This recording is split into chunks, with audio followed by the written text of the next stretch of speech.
Every afternoon, a black teenage boy handed breakfast to the same homeless old man, paying for it out of his own shrinking paycheck. 6 months straight. No questions, no praise. Then one day, a black SUV pulled into the lot, and a shaken man stepped out, stared at the old man, and whispered a word that stopped everything cold. Before we go any further, we'd love for you to hit that subscribe button. Your support means the world to us, and it helps us bring you even more powerful stories. Now let's begin. Malik learned the rhythm of the diner before he learned how to rest. The bell over the door rang sharp at dawn. Plates clinked. Grease hissed. Voices stacked on top of each other like loose change. He worked the early shift. Sleeves rolled, jaw set, moving fast because moving slow invited trouble. By noon, his feet burned. But he stayed steady. Customers noticed that part. They did not notice what happened after. Every afternoon, once the last receipt printed, Malik folded a paper bag with care. Eggs, toast. Sometimes sausage if the grill ran heavy that day. He poured coffee into a cup with a cracked lid. He wiped the rim clean. Then he stepped outside, past the dumpsters, past the smell nobody liked to talk about. The old man sat against the brick wall, knees pulled in, coat too thin for the season. Same place, same posture. He never held a sign, never asked. Some days people whispered that he was proud. Other days they said he was crazy. Malik never joined the guesses. He handed over the bag. The man nodded once. That was it. Inside, the manager docked Malik's pay without ceremony. A line item. Breakfast special. Malik saw it every week. Co-workers shook their heads. One girl laughed and said he was bleeding himself dry for a stranger. Another said the city had shelters for that. Malik shrugged. He kept clocking in. 6 months passed like that. Quiet. Repetitive. Almost invisible. Malik's world stayed small. A cramped apartment. A mother who slept through pain. Bills taped to the fridge like threats. Still, every shift ended the same way. The bag, the coffee, the walk outside. People noticed the routine before they noticed Malik. A truck driver once muttered that the kid had a soft heart. Someone else said it was stupid kindness. Malik heard it all through the door. He never responded. He just kept moving, like the routine mattered more than the talk. What nobody knew, and what Malik never said out loud, was that stopping felt heavier than paying. Like something would break if he did. So he didn't. He showed up. Every day. The cost crept in quietly, the way water finds cracks. Malik's checks shrank week by week, thin enough that he started folding them twice before handing them to his mother. She noticed. She always noticed. She asked once, soft, like she already knew the answer. Malik deflected, said hours were slow, said tips were down. She did not push. Her cough filled the space instead. At night, Malik lay awake counting things he could cut. Bus rides, lunch, heat. He kept the breakfast ritual untouched. At the diner, gossip sharpened. Someone said the old man had family somewhere and chose the street. Someone else claimed he had lost everything gambling. A regular leaned over the counter and asked Malik why he bothered. Malik smiled, tight, and wiped the grill harder than needed. Outside, the old man's hands shook when he lifted the cup. His nails were clean, though. That detail stuck. Malik began to notice others. The way the man avoided puddles. The way he thanked Malik with his eyes, not his mouth. Once, a woman passing by slowed and whispered that the kid was wasting kindness on a ghost. Another day, a guy in a hoodie scoffed and said the city would eat Malik alive. Malik heard it all. He also heard the register at home click off when power went out one evening. He lit candles. He still showed up at dawn. The manager warned him once, not about the food, but about focus. Malik nodded, swallowed it, kept moving. He felt stretched, like a rope pulled from both ends. Some mornings, he stood at the back door with the bag in his hand and hesitated. The thought flashed, just once, that he could stop, that nobody would blame him. Then he remembered the nod, the careful eating, the quiet dignity that refused pity. He stepped outside anyway. What Malik did not know was that small, unrecorded choices leave trails. And someone, somewhere, had started following this one. The day broke wrong. Malik felt it before anything happened. The air sat heavy, like a storm thinking about itself. Inside the diner, a pair of customers argued over a check. Someone dropped a plate. The bell rang too often. Malik moved through it, head down, counting minutes. When his shift ended, he packed the bag slower than usual. He double-checked the lid on the cup. Outside, the old man waited, same as always. Malik stepped out and handed him the food. The man took it, then paused, staring past Malik's shoulder. Malik turned.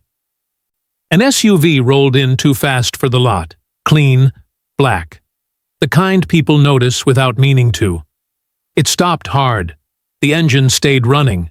A man got out, mid-40s, trim coat, shoes that had never seen this pavement.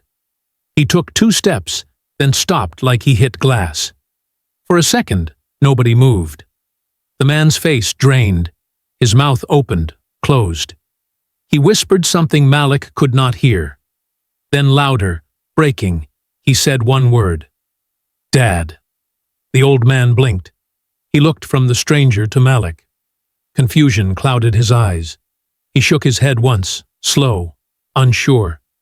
The stranger moved closer, hands out, careful, like approaching a wild animal. His voice shook. He said a name. The old man flinched at the sound, like it almost fit. People started watching. A woman near the door leaned toward another and murmured that this was about to get messy. Someone pulled out a phone. Malik stood frozen, the empty space between them buzzing. The stranger explained fast, tripping over his words. 6 months. An accident. A highway at night. A car folded wrong. Everyone else gone. One survivor. Memory erased clean. Hospitals, shelters, dead ends. He talked like he was afraid if he stopped, the moment would vanish. The old man listened, his brow furrowed. He pressed a hand to his temple, wincing. Malik watched his fingers tremble. The stranger reached out, then stopped himself, waiting for permission that never came. The silence stretched. A trucker whispered that this looked expensive. Another bystander said no way this was real. Malik's chest thudded. He realized he was holding his breath. The old man finally spoke. His voice was thin. He said he did not remember. He said he was sorry. The stranger nodded, tears slipping free anyway. He said it was okay. He said they would take it slow. He said thank you to Malik, without looking away from his father. In that moment, Malik understood that the routine was gone. Whatever came next would not be quiet. And none of them could step back now. The explanation unfolded in fragments, like a story told by people who had lived it too long. The man introduced himself to Malik only after he made sure his father was sitting, steady. His name was Daniel.